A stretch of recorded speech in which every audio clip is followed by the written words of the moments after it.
Nahulog sa sapa sa Nueva Ecija ang 4 na taong gulang na lalaki. Ayon sa ina ng biktima, nagtungo sila sa gilid ng sapa para kumuha ng mangga. Pero paglingon daw niya, nakita na niya nahulog ang anak. Bitbit daw niya noon ang 3 buwang gulang na anak, kaya wala siyang nagawa kundi humingi ng saklolo. Nagsagawa ng rescue operations ang mga otoridad pero hindi pa rin nahanap ang bata. Itinigil muna ang operasyon dahil sa mataas na tubig sa sapa. Bukas inaasahang ipagpapatuloy ito.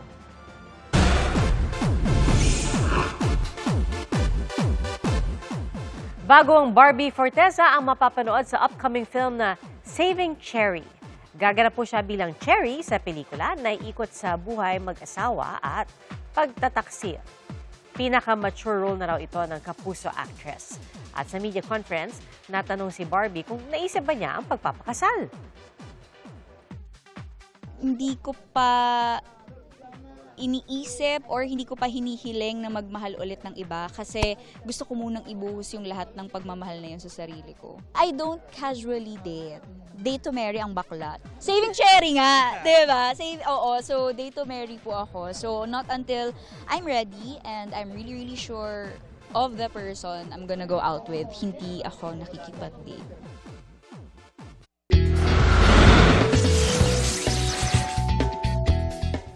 May unexpected encounter ang taga Los Baños, Laguna na si Kat. Oh my God, Mama! Gusto ko ng baka!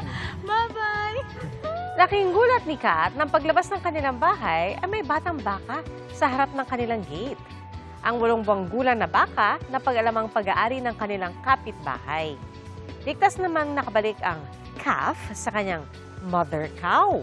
At naisipan niya pangalanan itong How-How. At ngayong ipinagbebenta na ito, plano na niya itong bilhin. Kung sakali, ito ang kanyang magiging first pet cow. Ang kwento ni Kat, gusto talaga niyang mag-alaga ng mga farm animal dahil minsan siyang nanirahan sa probinsya.